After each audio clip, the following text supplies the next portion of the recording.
Is Monday, November the 10th, 2025. I'm ready.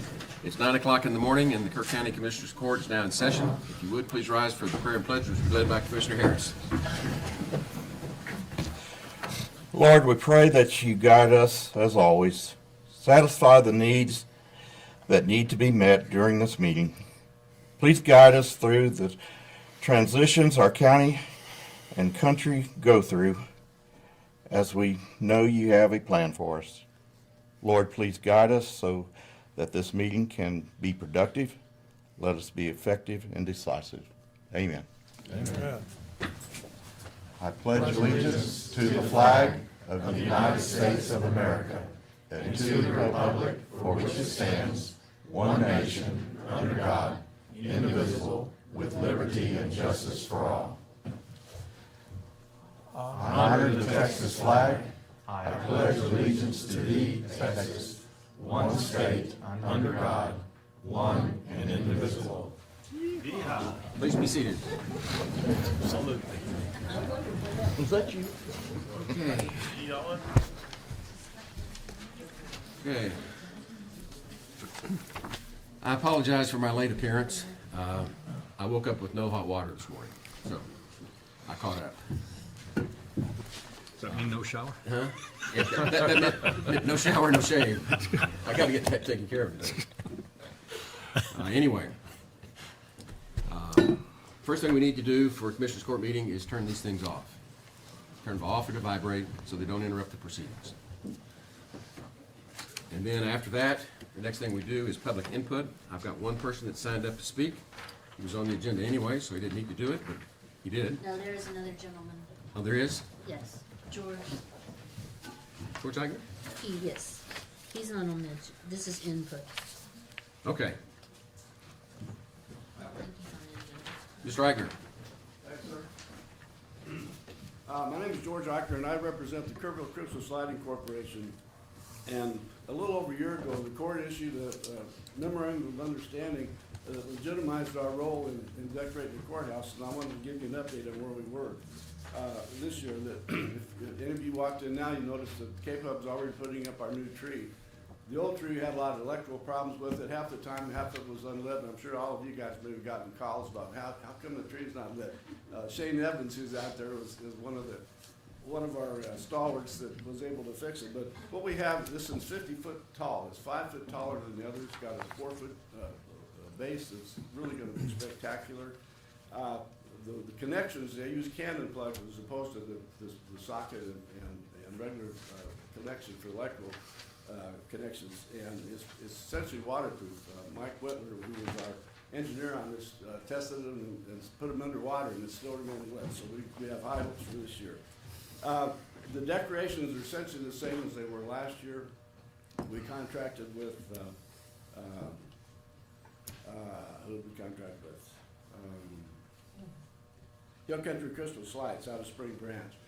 We signed a 3-year contract last year, so this is year 2 of that contract. The only addition we have, we've added green lighted bows in the memory of the folks that were lost on the 4th of July flood. And we figure that's going to be a kind of nice sentimental touch to this. We sold the old tree, just for your information. We cleaned out the maintenance barn. Shane's got all kinds of extra space to deal with now, but we sold that to the Christmas Ranch that is erected in welfare, and we also got rid of some of the excess materials we had over there, some of the excess decorations. One of the neat things that we've added this year, and you should have a handout up there, is we're going to have Mary on the Square, and we're starting at 5 o'clock with vendors and with food trucks, and it's sponsored by Security State Bank and Trust. So we really appreciate those folks stepping up. One of the best things we've got this year is a lighted, heated porta potty trailer. And so one of the comments we've had before, particularly all the kids out there, there's no bathrooms available. So this is it's a heated trailer, so regardless of what it is, it'll take care of it. So it's really a nice touch. I realize you all can't ask any questions, but we are excited about the prospects. It'll be a week from Saturday, and I'd like to invite all of you to come out and help us light the tree. So thank you very much for your time, and God bless you guys for your service. Thank you, George. Okay, any other public input? There being none, we'll move on to the commissioner's comments. Let's start at the other end. That works for Other. me. 4. Okay, well, a lot of things have been going on, fundraisers and what have you. Went to the Vide School fundraiser Friday before last. It was well attended. Hopefully they raised lots of money and it's a fun event. Those things are family oriented and always fun. This Friday, annual sheriff's fundraiser, badges, boots, and bids, Friday at Gravity Check. I believe it starts at 5:30, is that correct? And so please come out and support the Sheriff Foundation out there. They do a lot of great things for our well-deserving Sheriff's Department out there. So also, we have something in Ingram called the First Thursday Meeting, and that's open to anybody and everybody. And it's at the Presbyterian Church beside Tom Moore High School. It's at 8:30, never runs over an hour. You get out of there by 9:30, but it's for concerned citizens of Westcott County. So first Thursday of every month, I encourage you to attend. If you haven't ever been to one, you might like it. Wind warnings. We've had a lot of wind lately, and things are dry out there, so be cautious of that. Burn ban's in effect right now, but you just got to be careful what you're doing out there these days. So that's all I got. Okay, 3. All right. Well, it's my birthday. Well, happy birthday. I am 250 years old. Oh. That birthday. I am a United States Marine, and today I wear my buckle proudly. We had an event at the Gravity Check Saloon, which will do well for you too, because they did really well for us and hosting us over the weekend as we had our birthday ball. And our cadets, if you missed them, were there to provide their first dress uniform activity. Carl was there, and it was a great event. So don't give up hope, because tomorrow you can see them in action here in Kerrville. And we have a big deal going on, and Jenna Sanchez has done incredible preparing for this. This is the naming of our building, the Allie Burton Jr. Building over there at 550 Earl Garrett. Tomorrow, 3 p.m. Tomorrow, 3 p.m. Be there. It's going to be a great event if you can. Allie Burton will be there. He's 101 years old. He is a 3-war warrior who's done so much for our community as a banker and so much for our country. I can't think of any better person to name a building after, especially if you're born and raised on that street. Yep. He has an incredible story, incredible guy, and I'm very excited to see and be a part of that as your MC tomorrow. And you'll see, again, our cadets there in action as they present the colors, Shriners coming out with the band, Kerrville fire trucks coming out with their large fire truck and flag, and that's the way to spend Veterans Day. I mean, you really can't beat that, especially after 250 years of our country's heritage, to have somebody there that's 101 years old. So, yeah, I'm pretty excited about that. The moisture in the morning gives me hope, and then it dries up, and then at least it's getting cold. I do hope for more rain so we can adjust some of the burn ban. I thank you for Commissioner Tom that got out there and helped some of the debris removal that needed to be done in our area. As some of that continues, and we still have a few more folks that need debris cleanup, and that's still going on. Thank you for Robbie for that. That's probably enough from this seat. Thank you. Good. 2. Yeah, little follow-up. The court had agreed to accept a donation of it turns out it's a 25-foot, I believe it's a red oak tree. That's going to be in Flat Rock Park. It gets installed Wednesday morning, so I'll try to be there to coordinate with our Director of Maintenance, Shane Evans, get a final location. We already have a more or less location picked out. And I think there'll be an event later that I'm going to let Commissioner Jones talk about. We also have another donation. We have the Alamo letter plaque. That's the Liberty or Death thing. Quite a good-sized plaque. Anyway, it is ready for shipment, so again, I'll be getting with Shane. And I think Commissioner Holt may join in to try to find a final place to install that plaque. This was something we accepted months ago, but I'm pleased to see that coming together. Otherwise, continue to work with the flood warning system team being led by Tom Mosier. We've had one meeting since our last court, and we're moving very close to finalizing the flood warning system performance requirements in preparation for issuing RFPs, hopefully by the end of the month, if not certainly early December. And we meet again this Wednesday afternoon to try to get it a little further along the path. And then yesterday I was approached by one of my constituents with a request for the county to put on a Citizens Academy similar to what Kerrville does. So I've never, We do that. Sheriff's office does it. Yeah, I was is it just sheriff's office? I was or initial do we do one. all the departments? I did one.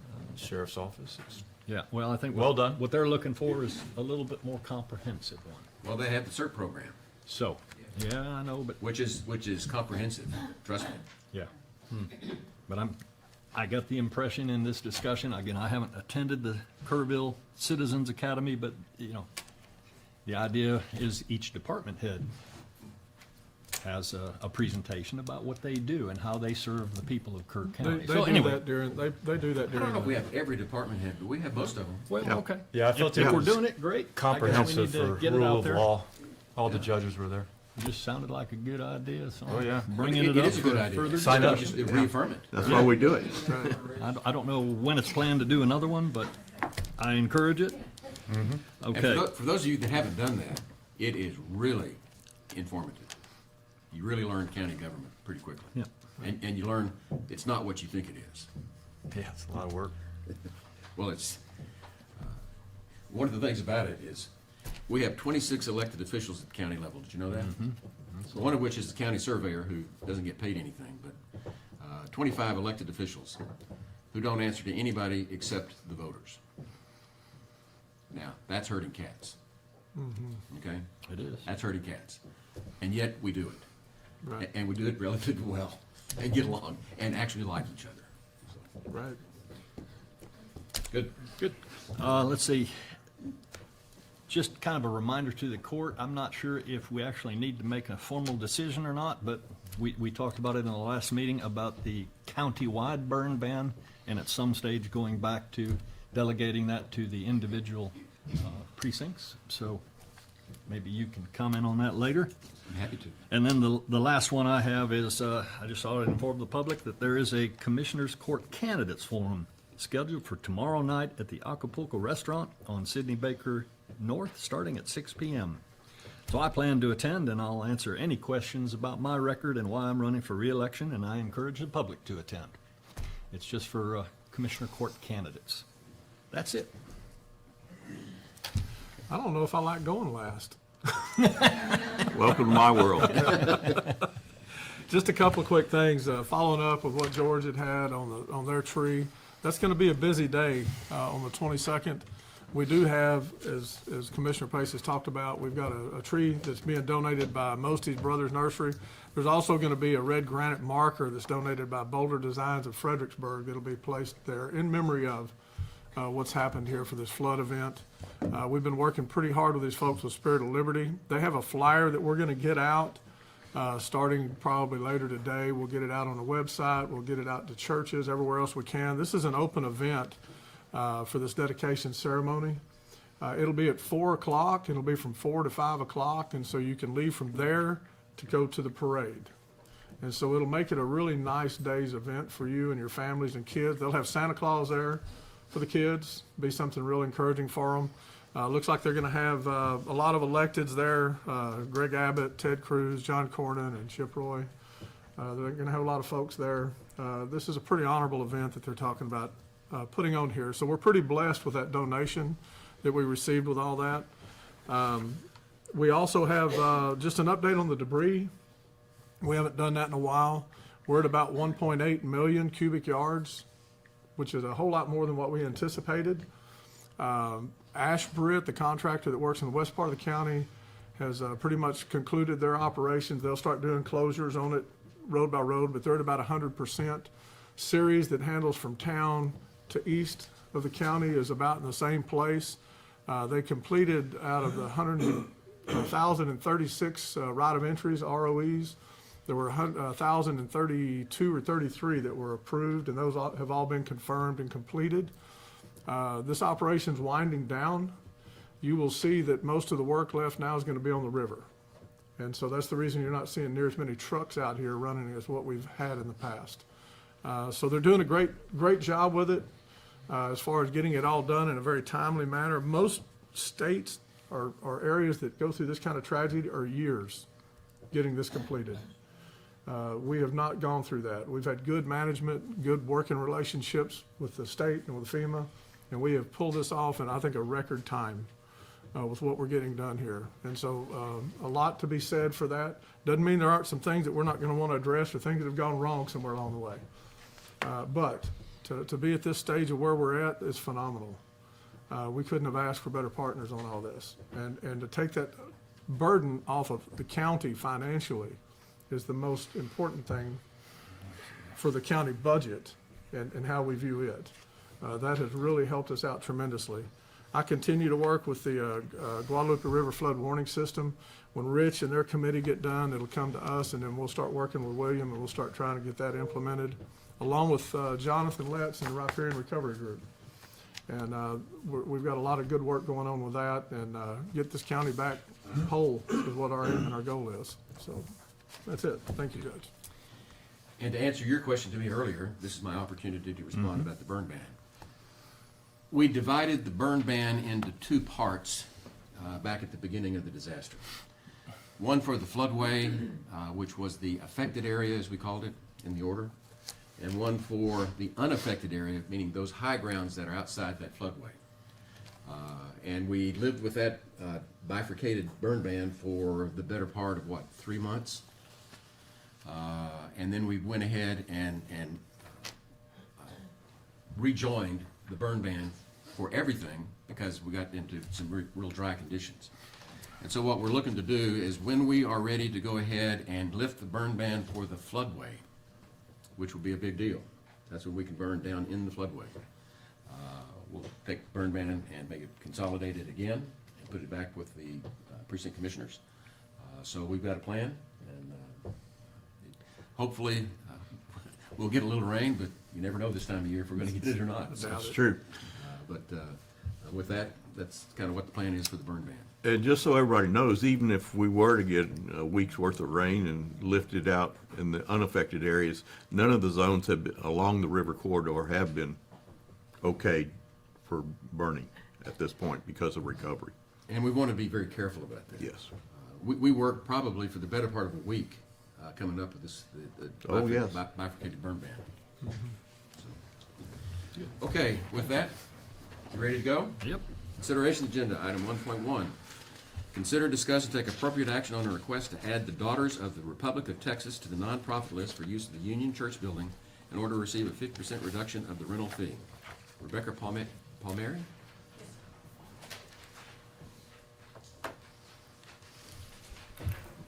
I'm Rebecca Palmieri, and I am here to be part of the Daughters of the Republic of Texas, the Joshua D. Brown chapter, and I have our form here, and we're requesting, as you had said, to be identified as a nonprofit charitable organization so that we could use that Union Church for our 30th anniversary. Motion to approve. Second. We've got a motion and a second to approve the Daughters of the Texas, what was it? Daughters of the Republic of Texas. I've got something in my seat. That's mine. Did it. Yeah, it was me. Whatever. My chair Well, this is not does make very noise, comfortable, and I Judge. used this. I was wondering what happened. I is thought not- the judge stole it. Not a whoopee cushion.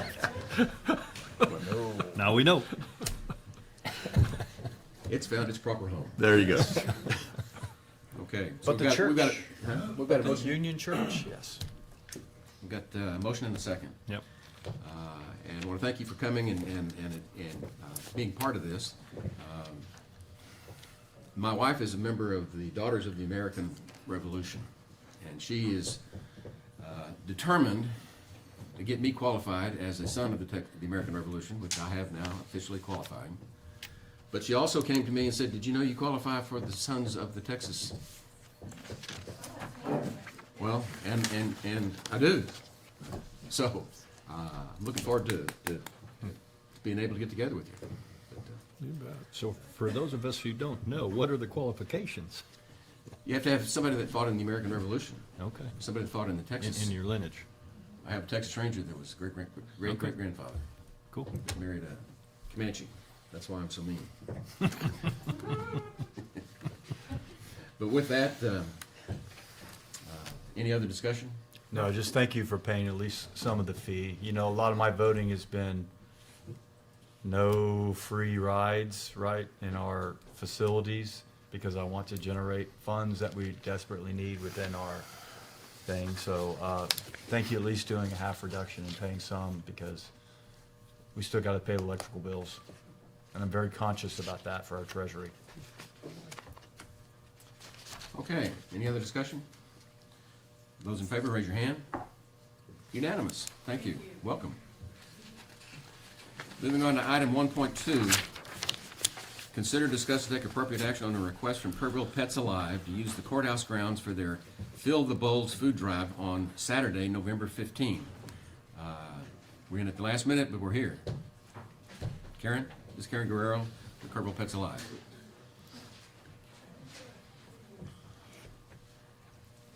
Karen Guerrero, Kerrville Pets Alive. I'm here to ask, good morning to the judge and commissioners.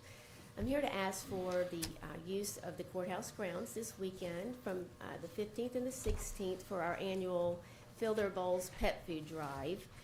It will be 9 to 4 on Saturday and 10 to 3 on Sunday.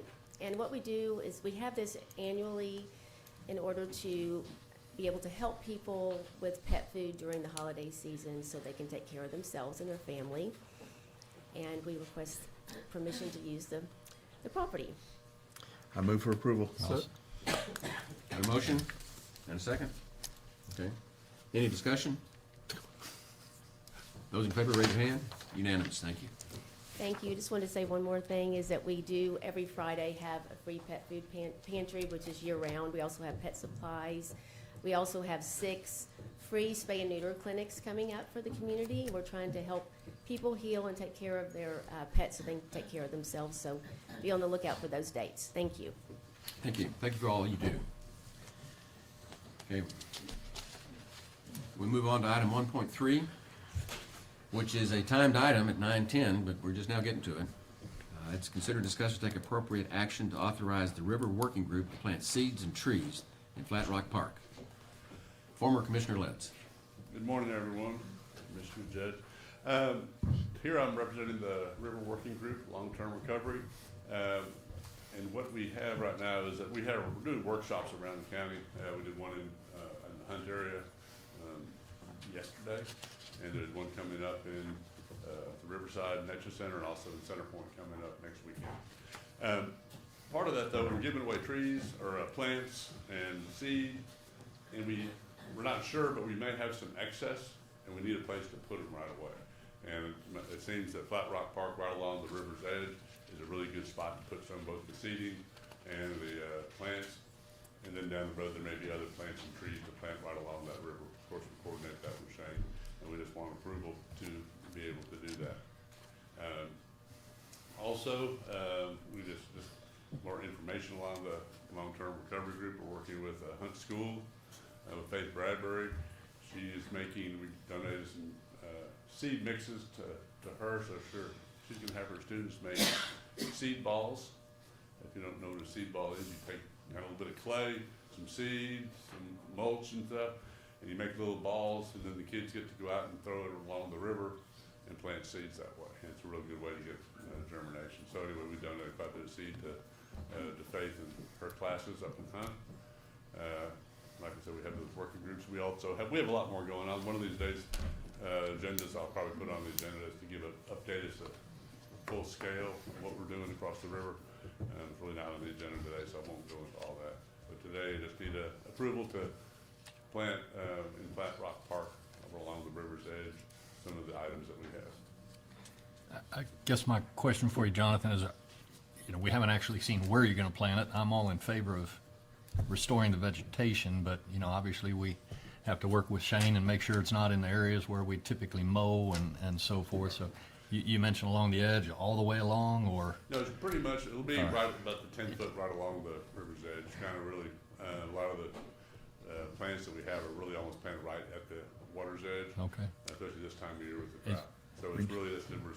Mostly trees, mostly grasses? Most of these are Grasses. sedges, things of that nature. Okay. I could The pick seeds go right along there with seeds. no better person to try to figure out landscaping, sir, than Well, frankly than he's you, right in so there. Thank We'll you. work with Shane. And there's some of the areas probably at the park that would be good to plant the seed mix. Some of that Yeah. stuff is pretty tall. Well, I know we lost some trees in the back park, so I don't know if you were gonna put anything back in there. Down the road, that's probably next year. They're growing, San Antonio Botanical Gardens is growing about 50,000 trees for us. They'll be going up and down the river. And a lot of those will be going into, county parks, city parks, and Yeah. private landowners along the Now, way. did everybody hear that? 50,000. They're growing 50,000 trees for us to replant on the river that we lost. Yeah, And that's 50 amazing. 50,000, yeah. Yep. And that's It's, just a portion. Yeah, We've that's got just other a folks. portion. There's other groups that are Yeah. doing Yeah. the same thing. Trees of Texas, Yeah. Trees of Houston, they're donating trees as well. But San Antonio Botanical Gardens by themselves are doing 50,000 trees, and they're collecting seeds and all that. So it's a pretty interesting thing what they're doing. The Hill Country Alliance is very closely involved with all this project, as well as UGRA. Yep. So, We need some root systems. Those grasses and sedges will help Yeah. immediately. I'll make a motion that we authorize the River Working Group to plant seeds and trees in Flat Rock Park. Second. Got a motion and a second? And I want to thank you for teaching me what a seed ball was. I'm from West Texas and we don't grow anything out there, so. I learned, they could just throw them out there on the river and they grow. No, I was in that meeting and we were having a lot of fun with it, talking about getting potato guns and shooting them across the river back and forth. And they said that you can do that.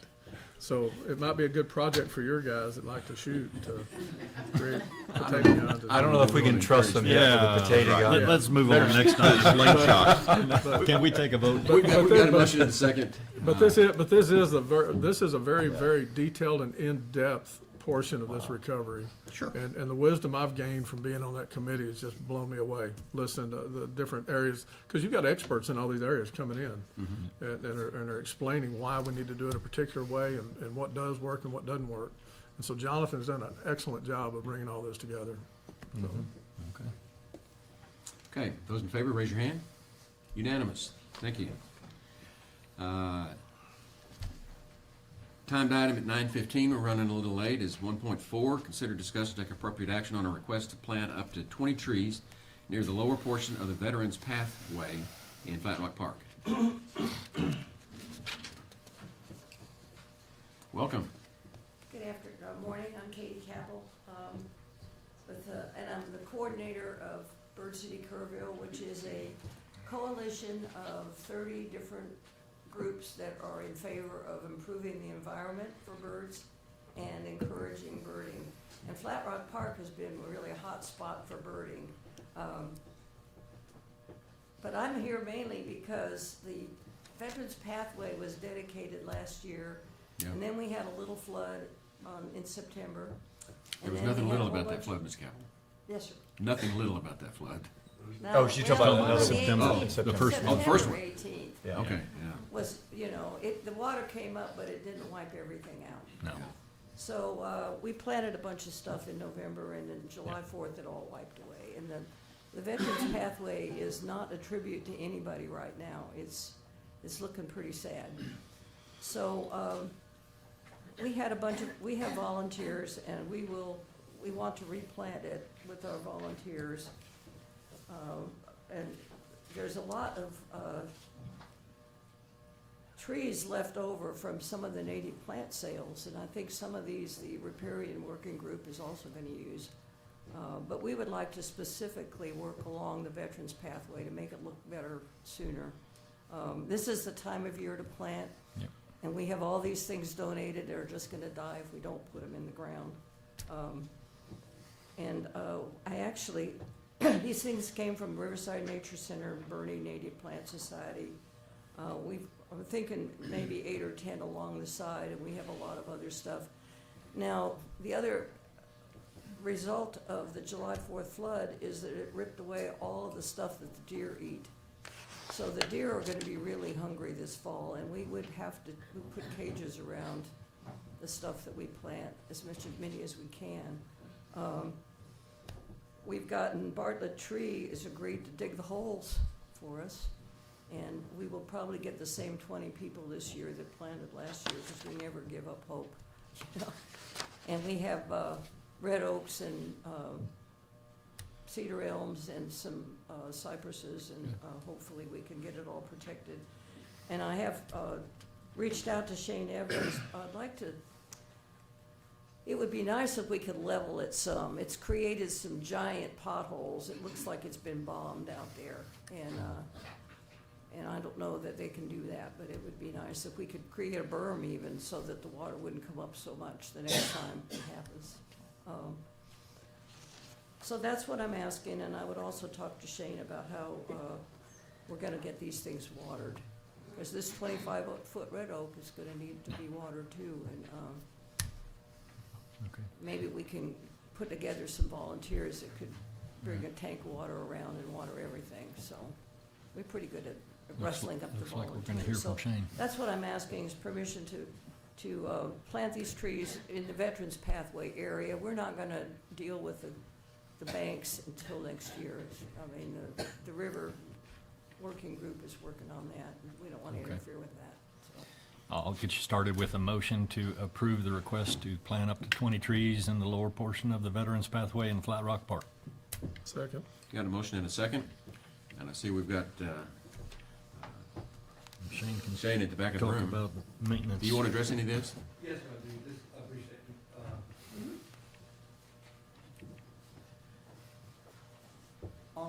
On Wednesday, she had addressed that situation around the pathway is being kind of tore up. Wednesday, probably afternoon, one of my guys will have a front end loader kind of dressing up and cleaning that up. One, we started to do that because of that 25-foot red oak tree that's going to be put in. Big day on Saturday, so we're going to get that kind of cleaned up. And also while we're doing that, try to address some of the situations where some of those holes are along the pathway. Because one, we can't mow there because it is still kind of tore up there, and we wanted to get that cleaned up so we can get it, start mowing those areas. So we are going to be working on it this week, starting Wednesday.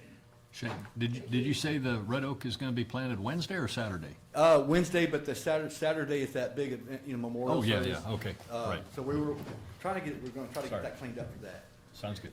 Thank you.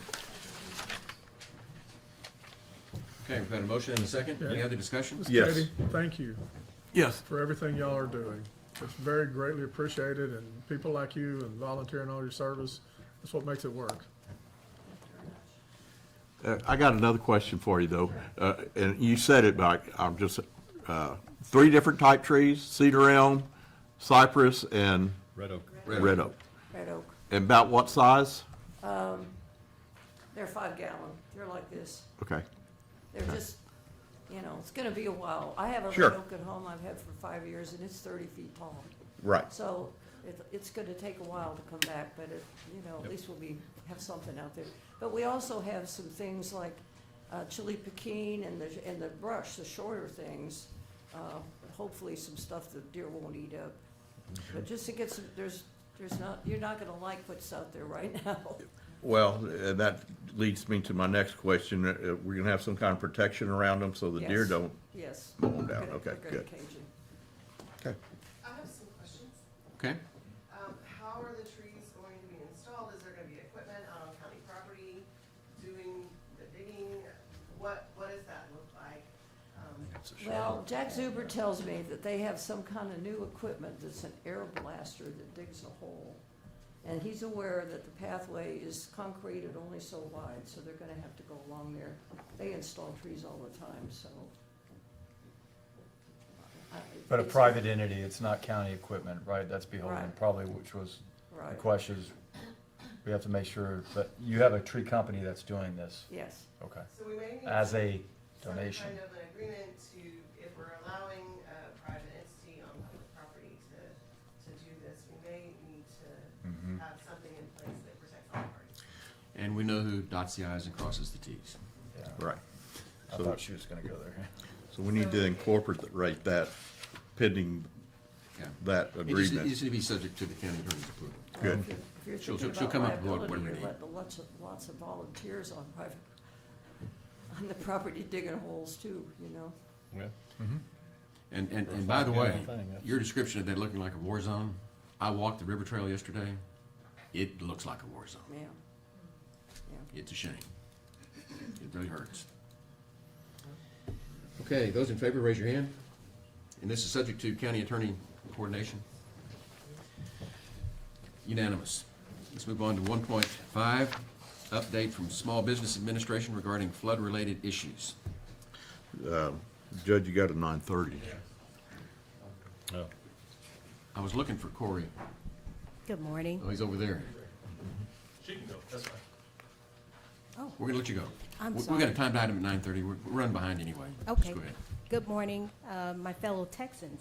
I am not Gabriel Perales. I'm Tana Moorhead with the Small Business Administration. I'm a public affairs specialist here.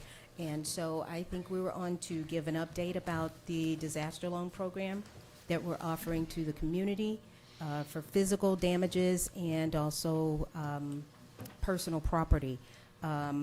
Our deadline that we have established, there is a new deadline of November 27th, and that's for the physical damages. For the economic injury for businesses, it is April 6, 2006. That date is remaining the same. That is the information that I have as far as an update. We are still accepting applications. We have our customer service representatives who are at the First Presbyterian Church, which is diagonally across the street here. They are there serving individuals who are needing to do an application. And applications also can be taken online for those who still need assistance, and that is for homeowners, renters, and businesses. And let me just Any clarify questions? that the SBA is saving our bacon right now. Everybody hears about FEMA and what FEMA does, but unless your property has lost 50% of value or more, you don't qualify for FEMA, but you do qualify for the SBA loans. That's correct. And they are performing brilliantly at this point. We are both federal agencies, yes. Well, I know you're both federal agencies, but you're helping the people whose houses aren't completely destroyed. That's correct. And that's versus the ones that are. That's correct. And FEMA's picking up that. So that was just explaining the difference between what the SBA does and what FEMA does. And the loans are long-term loans, and I think it's about 2.81% interest is what I heard. That is and every applicant is case-by-case basis. So Right. basically, if there is, depending on that individual's financial circumstances, the loan amount is 2.8. And may I also add, as well as that, to give the survivor cushion and some relief, it's 0 interest, 0 payment for the very first year. Right. The maximum terms is up to 30 years, so that stretches out the payment so that it's affordable for the survivor. And this is a significant benefit for us. Okay, we have a motion and a second? Do I? It's not I action. don't think there is. We're not gonna take any action? Update. This is just information? It's information, and I can share with you, our update on our fact sheet, our information where individuals can go online to apply, and also, like I said, to the First Presbyterian Church to work with our customer service representatives, and the phone number as well to our customer service if anyone needs help. Thank you. Thank Ms. you. Moorhead, thank you for your Thank you. update. Thank you. Oh, one other thing I wanted to mention. I wanted to, in observance of Veterans Day tomorrow, I wanted to thank each and every veteran assembled here for your service. Thank you. Thank you.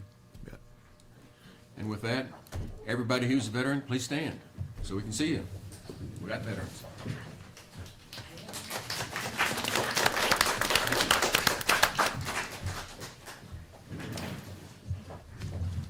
And in my case, that really wasn't by choice. I was subject to the draft. Drafted. The old school. Okay, with that, we've got a timed item at 9:30, and that is discussion surrounding integration and of cybersecurity personnel into the EOC for cyber incidents. Brief presentation provided from recent Texas A&M training class with lessons learned from 2025 July 4 flood event. Corey Tennis. Good morning, Court. As is prudent with any major event, when the dust settles, a thorough review of all the lessons learned is really required for any type of improvement, and the IT department is really no different than that. So Tyler's going to give a discussion on a course that I sent him to integrating cybersecurity into the EOC. It was provided by Texas A&M Engineering, and this is kind of step one of our future plans to continue our leveraging our partnerships with the different state and government entities. So he's going to give a quick presentation, and then we'll open it up for discussions, for questions, for anything else afterwards.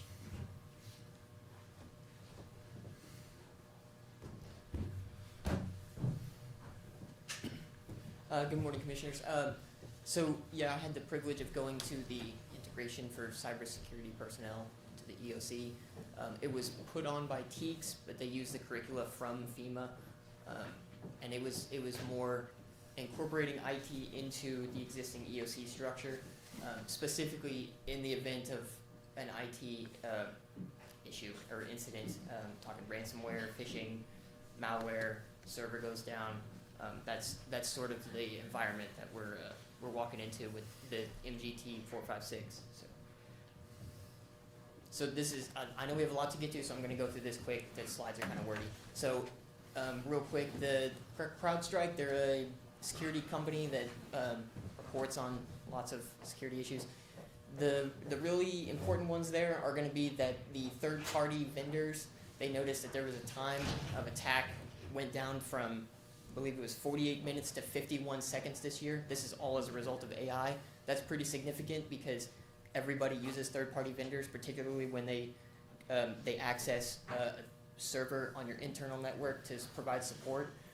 That can be pretty serious if they don't know that they have a compromise, and then you let them into your network to provide support on a server that you host on-prem, and then they infect your servers, the whole county goes down. So that's pretty significant this year. Additionally, the business email compromise with our move to 365, that could be a new attack vector that we need to seriously consider. If someone loses their account credentials, or if someone clicks on a wrong link and someone gets that, an attacker gets their account credentials, that could potentially open up the rest of the accounting to phishing. So the internal phishing tests that we do are kind of the ways in which that we train users to look for things like that. So this was kind of their emergency management model. The EOC priorities, the objectives, that all stays the same. I know we've all had a crash course in EOC management recently, so I'm just going to kind of skip through it. But right now, FEMA, the way that they've designed it is specifically cyber and IT. They've designed that ESF, so that emergency support function role, as an additional operations and support role. And they're looking at making that kind of like a dedicated IT EOC within the larger EOC framework. So during the floods, for instance, we provided more support. If the county were to get attacked by, say, ransomware, you would stand up an EOC that was specifically IT focused in operations rather than just support and response. So that it changes depending on the attack. Additionally, they recommended that there's another course, PER 371, that Corey and I have been looking at going into. It's a week-long training in College Station that really focuses on that IT as operations rather than just support in case the worst were to happen in the county. If the county were hit by ransomware, I believe the average was a total downtime of 24 days. That's an average across all the counties in Texas that have been attacked. I sat in a classroom with a bunch of other guys who were IT from other counties around this area, and some of them had gone through attacks, And it was a pretty significant downtime for them, pretty massive loss of revenue. So having that plan in place is crucial. Corey and I are working on it right now. He's already drafted up, he's done a ton of work drafting up an emergency plan in place already. We're just finalizing it with the network maps, the diagrams, all from what TEEX has recommended. Having those event action plans and the incident response plans in place. And again, particularly for the third-party vendors, knowing those call lists and knowing when to involve legal or law enforcement when you find that issue, if a third party had attacked your server. So. And this is just lessons learned from the July 4th experience. I know that we did a lot of things really well. They asked, in the class, they asked who had been through a real emergency. I was one of the only ones that had raised my hand. So that kind of made me a celebrity in that classroom. But Dubious distinction. applying, we did, a lot of what we did was really well. It was just, we did everything really great. I think it was just finding areas where maybe we could improve just a little bit. I think there's always areas of improvement in everything you do. So kind of the resource management, that would be a big one for us.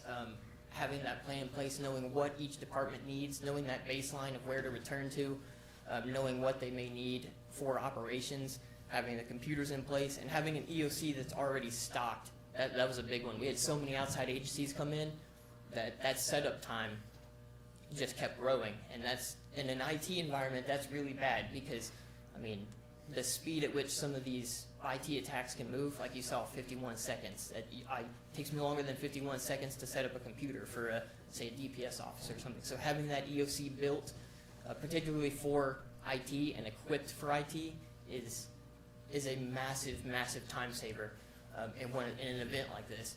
And then I know kind of like they mentioned having a secondary EOC as a failover could be beneficial. One of the guys I sat next to, their primary EOC, their server room flooded in the middle of a ransomware attack. And so they had to pull out all of their staff and move them to a secondary EOC, and that was disastrous for them because they lost days of time, response time. So having places where staff can immediately move in and outside agencies can come in already equipped is significant. So just our response, the staff training, the trainings that Corey and I send out, that we have to stay on top of that. I know sometimes they can be a little bit cheesy, but they are approved by TAC specifically for things like this. Having that training in place, knowing what to look for, those phishing attacks that we send internally, that they're just kind of like spoof attacks, that's worth paying attention to because it will get you to recognize what the phishing attacks look like. And then having the tabletop exercises, I know that we previously did a tabletop exercise, and having those is great for just knowledge for everybody, knowing what to look for. And yeah, just continue to be cautious. The voice phishing with the AI coming along, the voice phishing is going to be a big one. If anybody has a recorded piece of your voice, they can call, say, another user in the county and impersonate you. So having a trusted line of communication with each user that you may, or say another county personnel that you communicate with regularly, that's going to be really, really important, especially in the coming years as AI evolves. We're going to have a talk on AI on December 10th. We're going to go kind of more in depth on that because that's becoming a pretty significant issue from both attack and defense standpoints. You can use AI to defend as well as attack. So knowing what to look for, and that comes down to just knowledge and training. So all the trainings we send out, I would just stay on top of them. And we're going to continue to send out more and more as this year progresses and then throughout next year as well. So we're just going to continue to document our baseline operations and continue to draft up our plan with all of this sort of in place. But I know that was kind of quick, but I know we have a lot to get to, so. Any questions? Just one comment. You're one of the first that have provided us after action from the flood, so I commend y'all for going to a conference, bringing all that together, and facing how we can get better together That's very important. You know, I know several of us on this Commissioners Court have voiced, you know, we want to make sure we're doing our individual after actions. The only challenge that I discovered back and forth from a fire department to the EOC was a common operational picture. They were traditionally using WinTAC or ATAC, which is a military, like Google-like platform that you can layer in positions, whether it's people they found, right, or where people were operating. It's important to be able to pass that down, because that's not traditionally something we take from the sheriff's office, like dispatch, and push that down to a fire department. But without a digital map, the majority of the fire departments were operating in the blind, trying to figure out and getting maps back and forth from the EOC, as my fellow commissioners know, was one of our roles that we did. So we have a hole there that we need to fill with getting that common operational picture. Now, I knew what I was doing, and I knew what I was asking for, but I still wasn't successful in getting that from the EOC, as you're aware of already. And I wanted to voice my concern with that in the future, when we prepare, that your action arms locally are the volunteer fire departments. They need a common operational picture. It should be the platform the state uses, as we would escalate to that level, and it should be that WinTAC platform. They, not you, just have to authorize approval to get on that network and to get on that server and to be able to have that remotely in our vehicles and our county phones, because it is a very good platform in order to pass information down. I've seen That's it. one huge hole. Yeah, I've seen it and used it. It's in real time, so yeah, it's a valuable tool to use when deployed correctly. That's probably one of the, like you said, the biggest gaps that we've noticed, amongst other things, just how, you know, we did support, I don't know how many agencies very well, but like I said at the beginning of this, we could have done a little bit better job. And we're looking for ways to improve that moving forward, once we actually have full access to the building again, so we can actually make that a fully functional facility for all the different agencies. But like I said, good lessons learned, and we're moving forward with that. So we're developing our plan slowly. Corey, can you shed a little light? I mean, you've been in here before and talked about the volume of attacks that the county gets daily. With the advent of AI, and as that expands, is that number going up? Is it exponential? Or, I mean, talk a little bit about that. I would rather not get into too many specifics, I'm just looking for magnitude. We've been fortunate to this point, I'll say it that way. We have not seen a dramatic increase yet. Okay. Our systems are monitoring though very closely. Yep. If you walk through my office, you'll see the different screens that we're continuously Yeah. monitoring. So as of today, we've been pretty fortunate, but that as fast as AI is growing, the exponential speed that it is coming along, it can happen at any time. So it isn't a matter of if, it's just a matter of when. And we're trying our darndest to be as far ahead of it as possible. You know, Tyler mentioned our response plans, having a physical copy, you know, on hand, so that way when the computers crash, we can actually recover faster. Having a solid backup plan in place, actually, we'll get to in a little bit later discussion.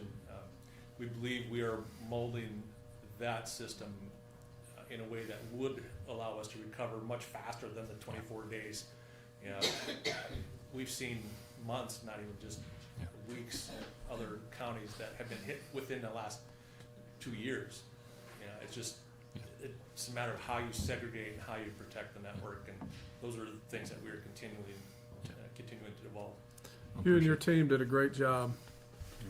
We were down there working side by side, and y'all were running around like a bunch of rats, trying to put out fires at every corner. Rabbits, and, not rats. And because of that, what's wrong with rats? Okay.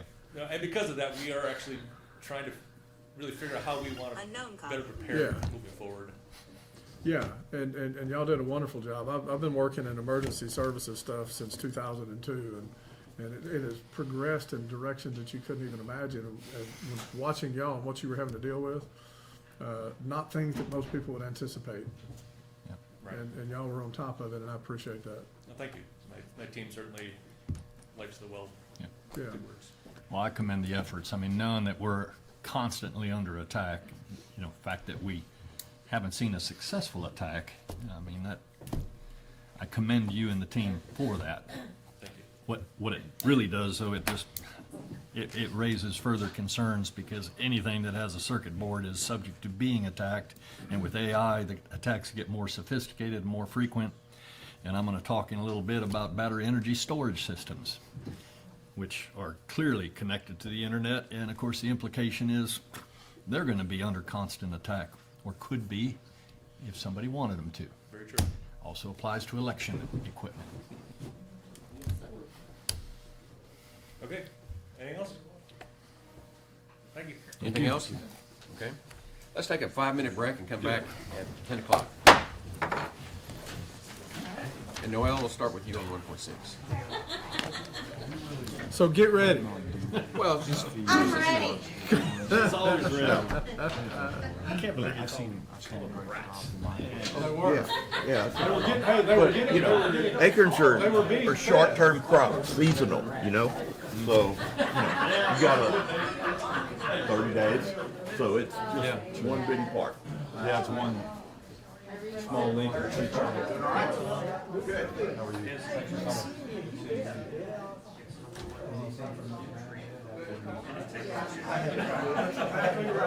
I've got to make sure that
The next item on the agenda is 1.6, consider, discuss, take appropriate action to ratify and confirm acceptance of the Office of the Governor Grant Award for grant number 2781410 for the Kerr County Victims' Right Coordinator.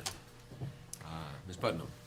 This is a grant that goes through the Office of the Governor and is scored through ACOG. It's for our Victims' Rights Coordinator office. I do believe we actually scored second out of all of the grant applications this year for the Victims' Rights Coordinator, the VOCA grant. That's thanks to Pam. She did an amazing job. I'm here to request to accept this on her behalf, and it's in the amount of $58,440. I'll move to approve the acceptance of that grant. Second.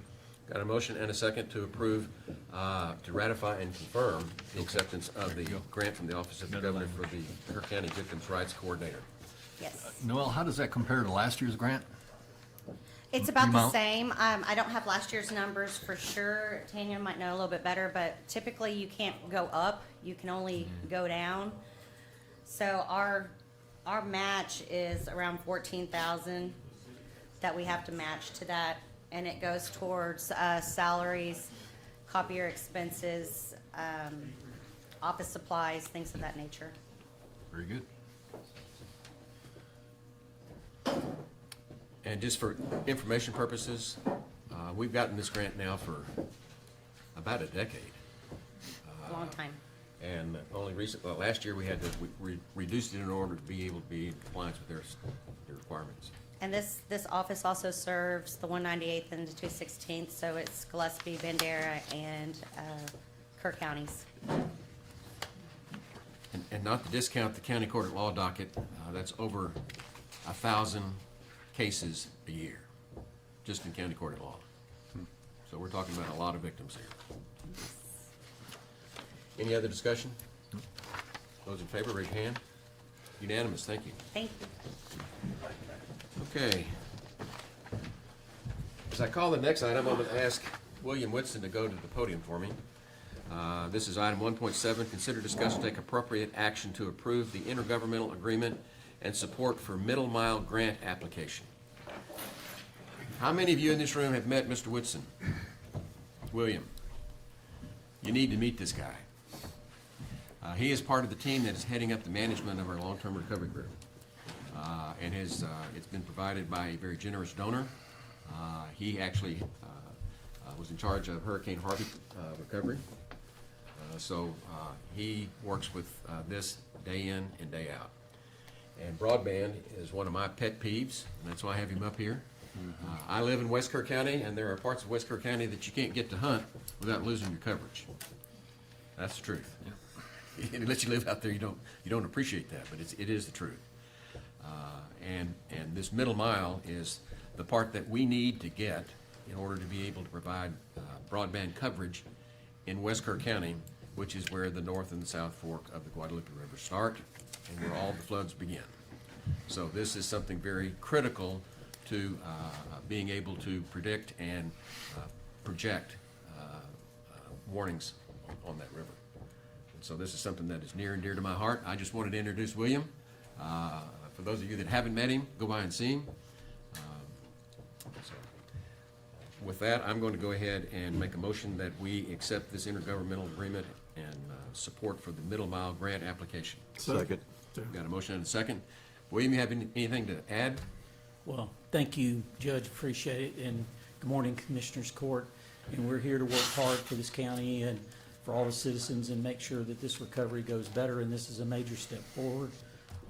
We got to be able to gather the data. Innovation is using all your assets and focusing on a goal, and this goal is to feed the river warning system that we're working on. So we appreciate your support. And we appreciate your assistance. Yep. Any other discussion? No, just, it will make a big difference with the flood warning system. Yes, it will. So we're looking forward to having that. Just Oh, for, yeah. Hope it comes Hand through. in hand. I do have a question for debris. I 1.8 million cubic yards. It's actually closer to 1.9. Yeah, it's I looked at closer it to this morning. 1.9. Is that larger than Harvey's? Yes. I think it's the Oh, yes. largest in Yes. Texas, right? Right. And the We fact that thought we had a pretty good record going, but I think y'all beat it. So. Yeah, Nothing to be proud of course, but I will say it's this. amazing it's all removed. Different type of record debris, time. but Yeah, Yes, it is and- different type. To your point, Commissioner, I will say this, that you guys are miles ahead of where we started and where we ended up in Aransas County. And I will say that getting the debris out of the water was a major fight at that time. We prevailed, but the point is you all had all that done and you made a lot of progress, and so I have to tip my hat to you, certainly. That's good perspective. Thank you. Yeah. Well, I This think is- we're all proud of our response thus far, but at the same time, boy, what a devastating disaster. I think the public needs to be aware too, William, that this is just one of many of these to come. Yes, sir. We're gonna have these interlocal agreements, we're gonna be working together with y'all, and this is one of many. Like you told me this morning, it's the start. Yes, this is step one, but we're going to finish strong. Good. But we wanted everybody to see your face, know who you are, and recognize you when you're around. Thank you. Yeah. So with that, those in favor, raise your hand. Unanimous. Thank you. Thank you, Judge. Moving on to item 1.8, consider discuss update on matters related to the Hill Country Energy Sub-Regional Planning Commission. Mr. Paces. Thank you. Just want to inform the public that our Sub-Regional Planning Commission Board meeting will take place Tuesday, that's next Tuesday, November 18th. It'll be here in the Kerr County Courthouse, but it's upstairs in courtroom number 1. I'm expecting a little larger crowd and certainly want to encourage the public to attend. With all the necessary approvals in place between Kerr, Kendall, and Gillespie counties, we will formally welcome Gillespie County Judge Daniel Jones and Commissioner Keith Cromer as 2 new members of our board. Interesting that we talked about cybersecurity just a little bit ago. Oh, What's the time? What time is it? oh, I'm sorry. Yes, thank you. 4 p.m. 4 p.m. In fact, there might be some confusion because we initially said 4:30. And because of some key attendees, we're trying to advance it a little bit to accommodate other schedules, but it's been moved up to 4 p.m. on Tuesday, November 18th, here in the Kerr County courtroom, or courthouse, in one of the district courtrooms, number 1 upstairs. Okay, so back to cybersecurity. Last week I called Chief Nim Kim with Tatum, and of course I left a detailed message so he knew that I was talking about cybersecurity associated with best facilities. And he had Blair Walsh, who is the Assistant Agency Director and Chief of External Affairs, return my call.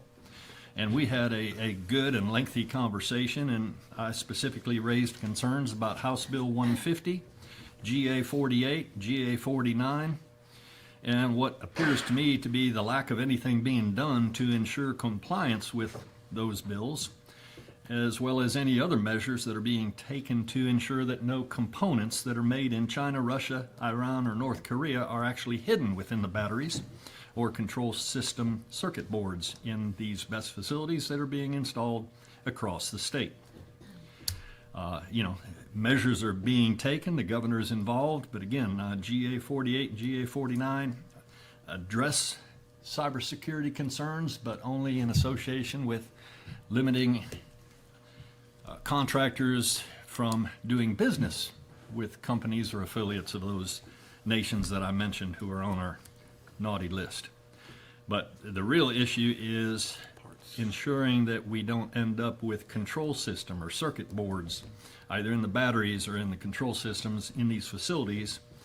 And Director Walsh didn't have any answers for my questions, but she seems to be willing to look into it with enthusiasm, and she did indicate that she saw no reason why we couldn't arrange a joint meeting between all the key stakeholders, which in this case includes Public Utilities Commission of Texas, ERCOT, LCRA, and our 391 Sub-Regional Planning Commission Board. So I'm looking forward to that. I hope it will happen. Also, so the folks are aware, last month on October 23rd, I and 3 other concerned citizens went to Austin and attended the PUCT board meeting with their 3 commissioners. And during the public input session, we sent a very strong message about our disappointment that they're not coming to attend coordination planning meetings. And we raised all sorts of different concerns and left him a copy of the letter that's all available on our website. The good news is that as a result, I believe at the direction of the chairman, Mr. Mike Hoke, who is the Director of Public Engagement, is going to attend our meeting on the 18th, and he will speak about the authority of PUCT regarding BES.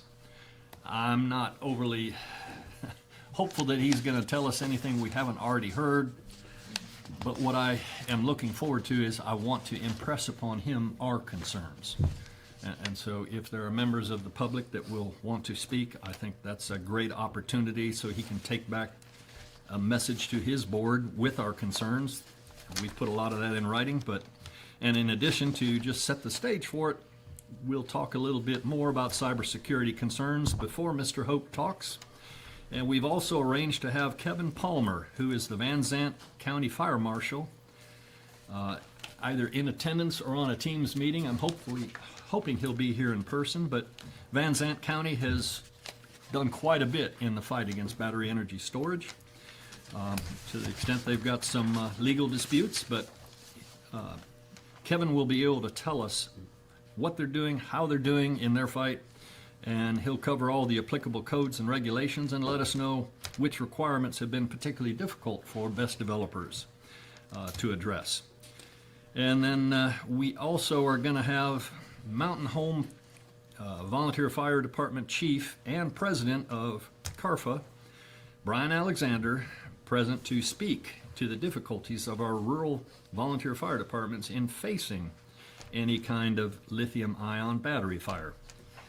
Because obviously we would very much struggle to do anything other than try to contain the fire. Can't put it out. Pleased to note that Representative West Verdell is planning to attend this important meeting. And again, just a reminder, the board meeting is open to the public. We encourage concerned citizens to attend, provide input, and learn more about battery energy storage and the threats it represents. And finally, I have been invited to speak about BES at the Kerr County Patriots Club meeting next Monday evening, November 17th. That meeting is held at Faith Christian Church on Sidney Baker Street, just past Highway 173. Doors open at 5:30 p.m. Meeting starts at 6. So, boy, if you aren't really familiar with BES, come out and learn more about it and what we're doing in the fight against it and what you can do. The meeting is open to all. That's all I got. Open to questions. Any discussion? Still got to kill the federal subsidies. That's what'll Absolutely. kill it right there. That's first and foremost. I think we're chasing our tail down here to Well, some degree. To some degree, I would agree, and there's progress on the subsidies, so we'll see. Well, I would say that just learning and having this information is invaluable. Absolutely. To be informed about Yeah. what we're going to have to confront. Well, and thank you for that lead-in, because again, I will inform the public that we have a very comprehensive website, www.hcesrpc, which is the acronym for our name, hcesrpc.com. And you can follow all the correspondence, you can see the videos of our meetings, you can read the minutes to our meetings, and there's a lot of other key information out there. So that's all I got. Anything else? Very good. We're going to move down to item 1.10 on the agenda, which is consider, discuss, and take appropriate action to cast votes for the Kerr Central Appraisal District board members for the 26-27 terms.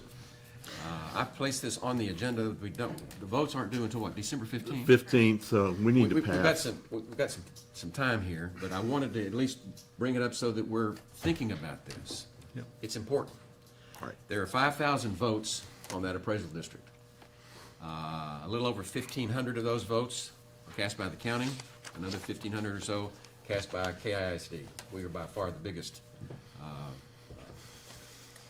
voters in this thing.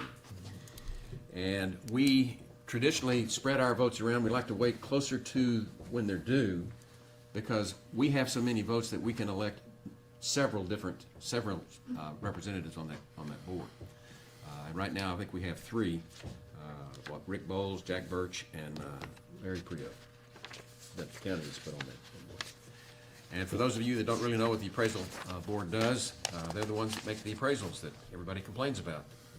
You blame us for it, but we didn't do it. They do it. But it's a very important thing for them to go through and evaluate what the appraisal on the properties need to be.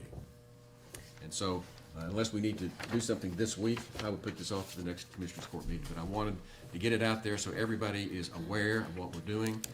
And if anybody has any interest that wants to run, be elected to this board, let us know. Okay. So with that, we'll move on to item point 111. Consider, discuss, and take appropriate action to authorize overtime pay instead of compensatory time earned for engineering assistant, floodplain manager for hours worked over 40 hours directly related to responding to the July 4 flooding disaster for the pay period through January 31, 2026. Ms. Sullivan, and this is something we're doing every Commissioners Court meeting. I have been, however, with our last meeting with FEMA last week, they did say that they have included the overtime for this employee through January 31st, 2026. And so I'm bringing it to you to approve, so I don't have to keep coming back here every Commissioner's Court. Motion. I move we approve. Yeah. Second. Those in favor, raise your hand. We did that record speed. Thank you. But that's very important for the employees. Yes, Yep. it's just for one employee. in Right, one particular, person. yes. Item 1.12 is the next agenda item. Consider, discuss, and take appropriate action to accept volunteer hours and in-kind donations for the July 2025 flood event. Ms. Sullivan. I'm gonna pass on this one again. I still don't have the numbers from Tatum. Okay. Okay. Are y'all looking at this agenda? Not much left of it. 3 more agenda items before executive session, which is very rare for us like this. Item 1.13, consider, discuss, and take appropriate action for the Commissioners Court approval, naming 4 private roads in the High 10 Ranch Development, Precinct 4. Ms. Hoffer. Jared Martin from Wellborn Engineering and Surveying applied through the Kerr 911 office on 8/26/2025 regarding the Commissioners Court approval to name 4 private roads in the High 10 Ranch in Precinct 4. This development is located just north of I-10 and is on the west side of FM 479, just north of the substation. We should have, I think, a large format drawing of this. These are private roads that Kerr County will not be maintaining and is also exempt from platting. The county engineer has approved this request to name the 4 private roads. The requested names are Ozona Station Road Northwest, Doge Road Northwest, Roosevelt Trail Road Northwest, and Segovia Way Northwest. At this time, I ask the Commissioners Court for their approval to name the listed 4 privately maintained roads in the High 10 Ranch Development in Precinct 4, and the county engineer has also written a letter of approval, and that was part of this new process for developments and that are not platting. I move for approval. Second. Got a motion and a second to approve the 4 names that have been submitted for the High 10 Ranch Development as presented. Any discussion? Yes. Okay. I know Tom and I know. Do the rest of y'all know where this facility, what it's gonna border? The No, propo- tell us. The Yeah. proposed best Yes. facility Was at that 479 and 10. That was- It's gonna be that an was my guess. L-shape bordering it. So 5, if I remember correctly, 5 lots were going to be right next to that facility. Wonder if that's gonna affect the sale price. If it gets out, but anyway, Well, Well, we've got Jared sitting here, don't you? yes. Well, He's not a realtor, He's don't not make him selling. dance with that. There's no thing as just a surveyor. Oh, okay. My dad was a surveyor. And it's not his problem or anything. We discussed it and, but realization, that's where it's going, so there's other ways of looking at this. Most of these best facilities, as a general rule, put in solar farms and wind generators A lot of them do. to support data mining that goes on at those locations. So it's gonna be either or. Oh, yeah, and most of our neighboring counties, as we've done more exploratory research to include Gillespie and Bandera, have that Yeah, in their equation. yeah. Yeah, a lot of smaller solar farms with smaller BESS co-located, but that's not what they're looking to do here, which is larger facilities. But while you're up there, Kelly, thank you for removing graffiti on some of our roads. Publicly, I wanted to say that. There was some politically driven graffiti that was put down, and between the sheriff's office, the sheriff and I talked about it, and your folks, you got rid of that, and Yep. it was inappropriate, so thank you. You bet. Sorry, I had to take advantage of everything up there. Do we have a motion? Yes, and second. And a second? Any other discussion? Those in favor, raise your hand. Here we go. Thank you. Unanimous. Item 1.14, consider, discuss, and take appropriate action to ratify and confirm the memorandum of understanding for the Texas statewide radio inoperability agreement. Sheriff. Yes. I'm looking for y'all's approval on this, and this is because we're involved in OLS and we receive funds from them. It requires us to have these interoperability channels, so I'm just looking for y'all's approval so that the judge can sign this. Motion to approve. Second. I've got a motion and a second. Any other discussion? Those in favor, raise your hand. Unanimous. Thank you.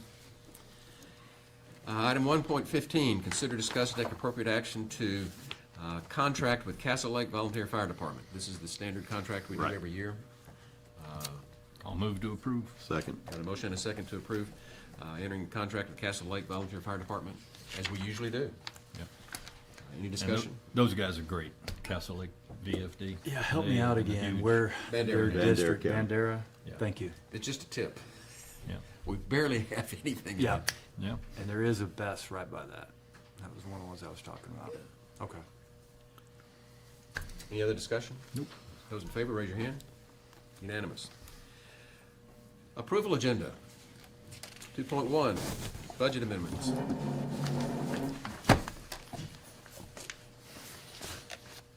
To be to the approval agenda at 10:25, record speed.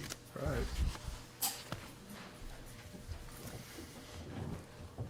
Go ahead. Okay.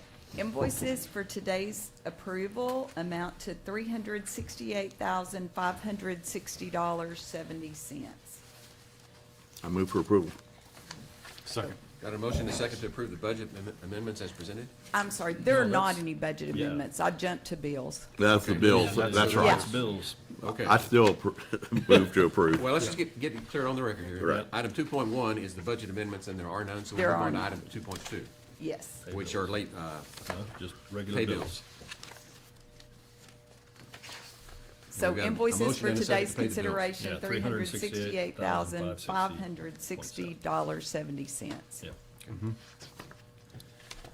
Any discussion? Nope. Those in favor, raise your hand. Unanimous. 2.3, late bills. Yes, invoices for late bills amounted to $432,648.16. I move for approval. Second. Okay, I've got a motion and a second to approve the late bills as presented. Any discussion? Just, what were the late bills? I see it's some rental for Hill Country Youth Event Center, is that right? Yes, that is the money that Tatum is sending us because they host the EOC.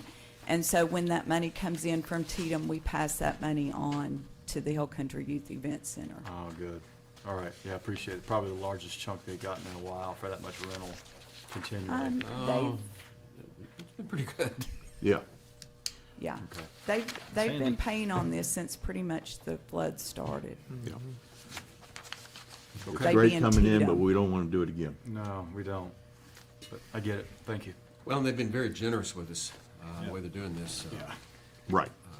We've undeployed vast majority of the people from the state, and yet they keep paying us rent, which we appreciate. Yeah. Any other discussion? No, sir. Those in favor, raise your hand.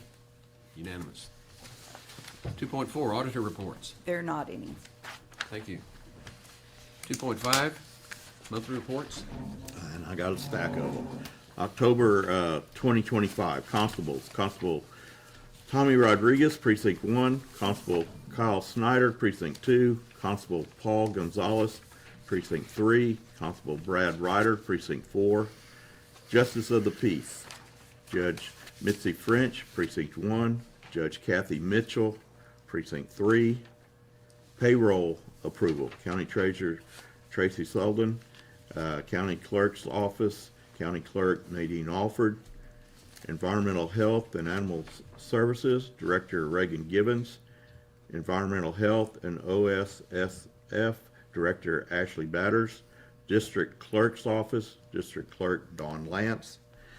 Investment Portfolio Summary, July 1st, 2025 through September 30th, 2025. County Treasurer Tracy Sullivan. I move for approval. Second. Got a motion and a second to approve the monthly reports as presented. Any discussion? Those in favor, raise your hand. Unanimous. 2.6, court orders.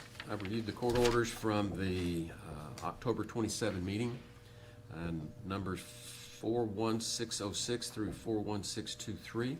They all appear to be in order, and I make a motion that we approve the orders as presented. Second. Got a motion and a second to approve the orders as presented. Any discussion? Those in favor, raise your hand. Unanimous. Moving on to the information agenda. 3.1, status reports from department heads. Okay, there being none, we'll move on to 3.2, status reports from elected officials. Any? Here we go. Ms. Reeves. Good morning, gentlemen. Sometime between 5 o'clock on October 29th and around 9 p.m. that night, the server on our property tax software crashed. That time frame is an estimate. Our system's backed up every day around 9 o'clock at night. My office discovered the crash the next morning around 6:30. By 6:30, between 6:30 and 7 that morning, I'd notified our software provider as well as Kirk County IT. Kirk County IT did an excellent job in helping us and backing us through the process. By the night of the 31st, we were back up and running. Unfortunately, that 4-hour gap between close of business and when the normal backup was, we lost all of the records for tax collection on October 29th. Fortunately, we had all of the checks in hand as well as credit card receipts. We have been able to repost those, and we have been able to repost roughly 50+% of the cash payments by recognizing people that were paid, that were in, that we knew of. They've come in with their receipts. We're working through other methods to find the other ones. Probably will resort to public information officer to help us put out the word. If they'll bring their receipts in, they did pay cash, we can credit them. Visiting with IT, we do not feel like it was anything but an old server, nothing malicious. I have made the auditor aware of the problem as well. I made her aware last Monday. We're working on that.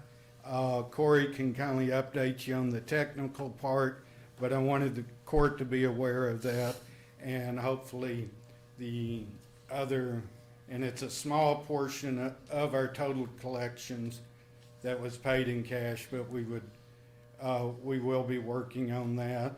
The people who may be listening or hear about this, they'll bring in their receipt. It will be timely posted.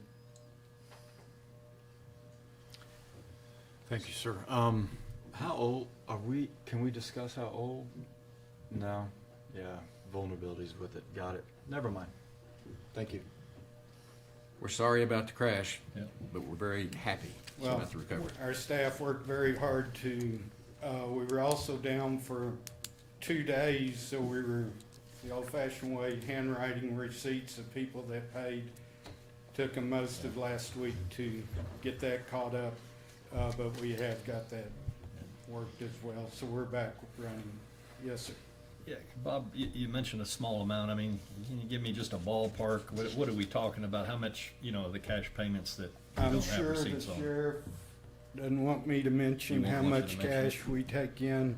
It's a Fair small point. portion of our total collections. All right. Do you, Sheriff? Okay, thank you. I think we've handled that topic very discreetly. Yeah. Was it just payments from that day though, or? That 4 Yes. hours. Yeah, Yes, just one we day's just worth lost of that payments. one day because the system is backed up Yeah. every night. And it was just that time frame between close of business and that. And as I said, we noticed it about 6:30 the next morning when my staff gets to work. Okay. That's why the backup processes were streamlined. Yeah. Thank you, Well, Bob. but Thank you. well done.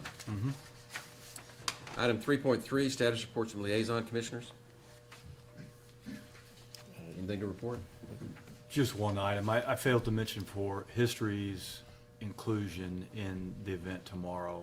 Barbara Oates has done an incredible job with the display for Allie Burden that's going to go inside permanently our Veterans Building. So in case you miss it, one more time, tomorrow, 3 p.m., 550 Earl Garrett, you can still go by at your own leisure and check out a very cool history thing capturing his whole life and what he's done and why we named that the Colonel Allie Burton Jr. building. Thank you. And one thing that I have been alerted to is parking. It is going to be, we're going to fill up pretty quickly. So Good. If you plan to come, find a parking place. There's a lot right across the street. Or There you is, and you we can just own walk that down lot. there, it's just a block. Yep. We skipped the elected officials.